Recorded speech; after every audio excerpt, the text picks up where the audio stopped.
ಆದರೆ ರಮೇಶ್ ಕುಮಾರ್ ಅಂತ ಹಿರಿಯರು ಜವಾಬ್ದಾರಿ ಅಂತ ಮನುಷ್ಯ ವೈಯಕ್ತಿಕವಾಗಿ ಇವತ್ತು ನಾನು ಪ್ರಾಣ ತೆಗೆಯೋ ಮಟ್ಟಿಗೆ ಬರ್ತಾನೆ ಇತ್ತು ಪ್ರಮುಖವಾದಂತ ಮಾತಾಡಿದ್ದಾರೆ ನಾನು ಕಾಂಗ್ರೆಸ್ ಅಲ್ಲ ಅಂತ. ಅದಕ್ಕೆ ನಾನು ಇನ್ನೊಂದ್ಸರಿ ಮಾತಾಡ್ತೀನಿ ಅದ್ರ ಬಗ್ಗೆ. ಇವತ್ತು ಅದು ಮಾತಾಡಬಹುದು. ಒಂದು ನನ್ನ ಬಗ್ಗೆ ಮಾತಾಡಬೇಡ ಇರಪ್ಪ. ಒಂದು ನಾನು ಯಾಕೆ ಇವತ್ತು ಮಾತಾಡ್ತಾ ಇದ್ದೀನಿ ಅಂದ್ರೆ ಒಂದು ನಿಮಿಷ ಕೇಳೋಣ. ನಾನು ಯಾಕೆ ನಾನು ಈ ಚುನಾವಣೆ ಗೆದ್ದೆ ಅಂತ ಮಾತಾಡ್ತಾ ಇಲ್ಲ. ನಾನು ಸೋತು ಹೋಗಿದ್ದು ನನಗೇನು ಬೇಜಾರೇನಿಲ್ಲ, ನನಗೇನು ಬೇಜಾರಿಲ್ಲ. ಆದರೆ ರಮೇಶ್ ಕುಮಾರ್ ಅಂತ ಹಿರಿಯರು ಜವಾಬ್ದಾರಿ ಅಂತ ಮನುಷ್ಯ ವೈಯಕ್ತಿಕವಾಗಿ ಇವತ್ತು ನಾನು ಪ್ರಾಣ ತೆಗೆಯೋ ಮಟ್ಟಿಗೆ ಬರ್ತಾನೆ ಇತ್ತು. ನನ್ನ ಪ್ರಾಣಕ್ಕೆ ನಾನು ಯಾವ್ದು ನೇರವಾಗಿ ರಮೇಶ್ ಕುಮಾರೇ ಕಾರಣ. ಇನ್ನು ಮೇಲೆ ಏನಾದ್ರು ನನಗೇನು ಕಿಂಚತ್ ಏನಾರು ಆದರೆ ಇವತ್ತು ಹೇಳ್ತಾ ಇದ್ದೀನಿ. ಯಾಕೆ ಇವತ್ತು ನಡೆದಂಥ ಘಟನೆ ಅದು ಜನಗಳಿರ್ತಾರೆ ಬಹಿರಂಗವಾಗಿ ಹೇಳ್ತಾರೆ ಗೋವಿಂದ ಗೌಡ್ರು ಧಿಕ್ಕಾರಕ್ಕೆ ಹೋಗ್ರಿ ಅಂತೇಳಿ. ಸ್ವಾತಿ ಹೋಟ್ಲಲ್ಲಿ ಹೇಳ್ತಾರೆ ನಮ್ಮ ಪ್ರಾಣಕ್ಕೇನು ಬೆಲೆ ಇಲ್ವಾ?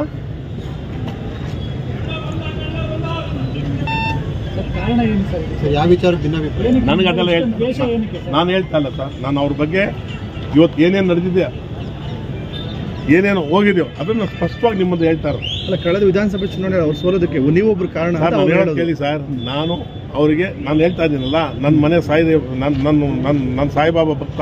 ನಾನು ಅವ್ರ ವಿರುದ್ಧ ಓಟ್ ಹಾಕಿದ್ರೆ, ನಾನು ಅವ್ರ ವಿರುದ್ಧ ಕೆಲಸ ಮಾಡಿದ್ರೆ ನಾನು ಸರ್ವನಾಶ ಆಗ್ತೀನಿ. ಅವ್ರ ಪರವಾಗಿ ಚುನಾವಣೆ ಮಾಡಿ 100% ಮಾಡಿದ್ದೀನಿ. ಮತ್ತೆ ಯಾಕೆ ನಿಮ್ಮ ಮೇಲೆ ಅವ್ರಿಗೆ ನನಗೆ ಅದು ಗೊತ್ತಿಲ್ಲ. ನಾನು 100% ಅವ್ರ ಬಗ್ಗೆ ಚುನಾವಣೆ ಇಷ್ಟು ದಿವಸ ನಾನು ಮಾತಾಡಿಲ್ಲ ಸರ್. ಮಾತಾಡಿಲ್ಲ ನಾನು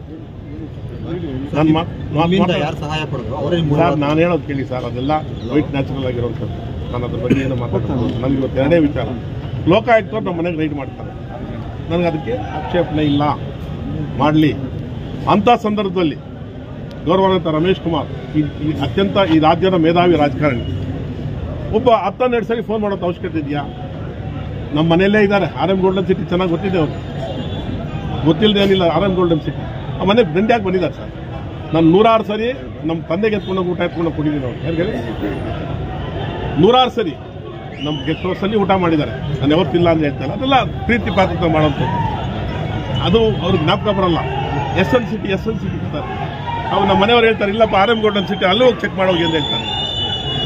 ಚೆನ್ನಾಗೈತ್ರಲ್ಲ ಸರ್. ಇಬ್ಬರ ಮಧ್ಯೆ ಏನಾಯ್ತು ಸರ್? ಯಾರಾದ್ರೂ ಇದ್ದಾರಾ ಇದ್ರ ಮಧ್ಯೆ? ನಾನು ಏನಪ್ಪ ಹೇಳಿ, ನನಗೆ ನೋವಿಂದ ಹೇಳ್ತಾ ಇದ್ದೀನಿ. ಆಮೇಲೆ ಇವತ್ತು ನೋಡಿದಂಥ ಘಟನೆ ಪೊಲೀಸರು ಬಂದು ಎಷ್ಟು ದಿನ ಕಳಿಸಿದ್ದಾರೆ. ಇವತ್ತು ಗೋವಿಂದ ಗೌಡ್ರು ಕಟ್ಟಿದೆ, ನೀವು ಅಲ್ಲಿದ್ದು ಆಚೆಗೆ ಬಿಡಿ ಅಂದ್ಕೊಂಡು. ಗೊತ್ತಾಯ್ತಾ? ನನ್ನ ಜೀವಕ್ಕೆ ಏನಾದ್ರು ಹಾನಿ ಆದರೆ, ನನ್ನ ಜೀವಕ್ಕೆ ಏನಾದ್ರು ತೊಂದರೆ ಆದರೆ ಅದಕ್ಕೆ ರಮೇಶ್ ಕುಮಾರ್ ಅವರೇ ಹೊಣೆ ಹಾಕ್ತಾರೆ. ಯಾಕಂದ್ರೆ ಆ ಮನುಷ್ಯ ಯಾವ ಮಟ್ಟಕ್ಕೆ ಪತ್ರ ಇಳಿತಾರೆ, ಯಾವ ಮಟ್ಟಕ್ಕೆ ಇಳಿದುಬಿಟ್ಟಿದ್ದಾರೆ ಅಂದರೆ. ಆಮೇಲೆ ನಾನು ಒಂದು ಪದ ಇವತ್ತು ಸುಳ್ಳು ಹೇಳ್ತಾ ಇಲ್ಲ. ಈ ವೇದಿಕೆ ಮುಂದೆ ಹೇಳ್ತಾ ಇದ್ದೀನಿ. ನಾನು ಒಂದೇ ಒಂದು ಪದ ಸುಳ್ಳು ಹೇಳ್ತಾ ಇಲ್ಲ. ನಿಮಗೆ ಜೀವ ಬೆದರಿಕೆ ಇದೆಯಾ ಸರ್? ನನಗಿಲ್ಲ ಸರ್. ನಾನು ಹೇಳ್ತಾ ಇರೋದು ಇವತ್ತು ಪೊಲೀಸರು ಬಂದು ನನ್ನ ಪ್ರೊಟೆಕ್ಷನ್ ಕೊಟ್ಟಾಗ ಅಲ್ಲಿ ನಡೆದ ಘಟನೆಗೆ ನಾನು ಹೇಳ್ತಾ ಇರೋದು. ನನಗೆ ಜೀವ ಬೆದರಿಕೆ ಇದೆ ನಾನು ಹೇಳ್ತಾ ಇಲ್ಲ. ನನ್ನ ಜೀವ ಬೆದರಿಕೆ ಇದೆ, ನಾನೇನೋ ಆಗೋಗ್ತೀನಿ ಅಂತ ಹೇಳ್ತಾ ಇಲ್ಲ ಸರ್. ನಾನು ಈಗ ಬೇರೆಯವ್ರ ಬಗ್ಗೆ ಯಾರ ಬಗ್ಗೆ ಮಾತಾಡ್ತಾ ಇಲ್ಲ. ಸುರಾಕರ್ ರಾಜಕೀಯವಾಗಿ ನನಗೆ ವಿರೋಧ ಇದೆ. ನಾನು ಅವ್ರ ಬಗ್ಗೆ ಯಾಕಂದ್ರೆ ನನ್ನ ಬಗ್ಗೆ ಅವರೇನು ನಡ್ಕೊಂಡಿಲ್ಲ. ಕೊತ್ತೂರು ಮಂಜುನಾಥ್ ನಾನು ಅವ್ರ ಬಗ್ಗೆ ಮಾತಾಡ್ತಾ ಇಲ್ವೇ? ಅವ್ರು ನಿಮ್ಮ ಬಗ್ಗೆ ಮಾತಾಡ್ತಿದ್ದಾರೆ. ನಾನು ಹೇಳ್ತಾ ಇರೋದು ನನ್ನ ಬಗ್ಗೆ ಎಲ್ಲೆಲ್ಲಿ ಏನೇನು ಮಾತಾಡ್ತಾ ಇದ್ದಾರೆ ಅಂದ್ಕೊಂಡು ನಂಗೆ ಚೆನ್ನಾಗಿ ಅರ್ಥ ಆಗ್ತದೆ. ರಾಜಕೀಯವಾಗಿ ಮಾತಾಡೋದು ಬೇರೆ ಸರ್. ಈಗ ಈ DCC ಬ್ಯಾಂಕ್ ಚುನಾವಣೆಯಲ್ಲಿ ಗೋವಿಂದ ಗೌಡ ಒಬ್ಬರೇ ಟಾರ್ಗೆಟ್ ಆಗಿದ್ದು ಯಾಕೆ ಅಂತ ಸರ್. ಈಗ ನಾನು ಅದ್ರ ಬಗ್ಗೆ ಎಲ್ಲ ಮಾತಾಡೋಕ್ಕೆ ಹೋಗೋದಿಲ್ಲ. ಹೇಳಿ, ನನಗೆ ಅದು ಅವಶ್ಯಕತೆ ಇಲ್ಲ. ಏನು ಸರ್, ಬ್ಯಾಂಕಾಗಿ ನಡ್ಕೊಂಡು ಹೋಗ್ತದೆ. ನಾನು ಅದ್ರ ಬಗ್ಗೆ ಏನು ಅದು ವೈಯಕ್ತಿಕವಾಗಿ ನನ್ನನ್ನು ರಮೇಶ್ ಕುಮಾರ್ ಅವರು ಟಾರ್ಗೆಟ್ ಮಾಡಿದ್ದಾರೆ. ನಾನು ಅವ್ರ ತಂದೆ ಸ್ಥಾನದಲ್ಲಿ ನೋಡಿದ್ದೆ 10 ವರ್ಷ. ನನಗೆ 10 ವರ್ಷನೇ 11 ವರ್ಷ. ನಾನೇನು ಮೋಸ ಮಾಡಿದ್ದೀನಿ ಅವರಿಗೆ. ಪೊಲೀಸರು ಇವತ್ತು ಬಂದು ನನಗೆ ರಕ್ಷಣೆ ಕೊಡ್ತಾರೆ ಅನ್ನೋ ಮಟ್ಟಕ್ಕೆ ಬಂದಾಗ ನನಗೇನಾದ್ರು ಅದಕ್ಕೆ ಅರ್ಥ ಏನು? ಅಲ್ಲಿ ಹೇಳ್ತಾರೆ, ಎಲ್ಲರ ಮುಂದೆ ಬಹಿರಂಗವಾಗಿ ಹೇಳ್ತಾರೆ. ಇಷ್ಟೇ. ನಾನು ಚುನಾವಣೆ ಸೋಲು ಗೆಲುವು ಬಗ್ಗೆ ನಾನು ಮಾತಾಡೋದೇ ಇಲ್ಲ. ನನಗೆ ಅವಶ್ಯಕತೆಯೂ ಇಲ್ಲ. ಸೋತೋನು ನನ್ನ ತಮ್ಮನೇ. ಸೋತಿದ್ದಾನೆ ಅವ್ನು ಸೋಲು ನನಗೂ ನೋವಿದೆ. ಸೋಲು ಗೆಲುವು ಬಗ್ಗೆ ನನಗೆ ವಿಶ್ಲೇಷಣೆ ಇಲ್ಲ. ಇವತ್ತು ಸೋಲ್ತೀವಿ, ನಾಳೆ ಗೆಲ್ತಾರೆ. ನನಗೆ ಅದ್ರ ಬಗ್ಗೆ ವಿಶ್ಲೇಷಣೆ ಇಲ್ಲ. ಅಂದರೆ ಒಟ್ಟಾರೆ ನನಗೆ ಈ ಚುನಾವಣೆ ನನಗೆ ಯಾವ ವಿಚಾರದಲ್ಲಿ ಖುಷಿ ತಂದಿಲ್ಲ. ಒಂದು ಅಂಶ ನನ್ನ ನೋವಿಂದ ಹೇಳೋದಂತೆ, ನನ್ನ ಕುಟುಂಬನ ರಮೇಶ್ ಕುಮಾರ್ ಟಾರ್ಗೆಟ್ ಮಾಡಿದ್ದಾರೆ. ಕುಟುಂಬಕ್ಕೆ ನೀವು ಹೇಳ್ತಾ ಇದ್ದೀರಾ ಹಾನಿ ಆದ? ನನಗೆ ಕುಟುಂಬಕ್ಕೆಲ್ಲ ಹೇಳ್ತಾರೆ ಟಾರ್ಗೆಟ್ ಮಾಡಿ. ಅದು ನನಗೆ ನೋವು ತರುವಂಥ ವಿಚಾರ.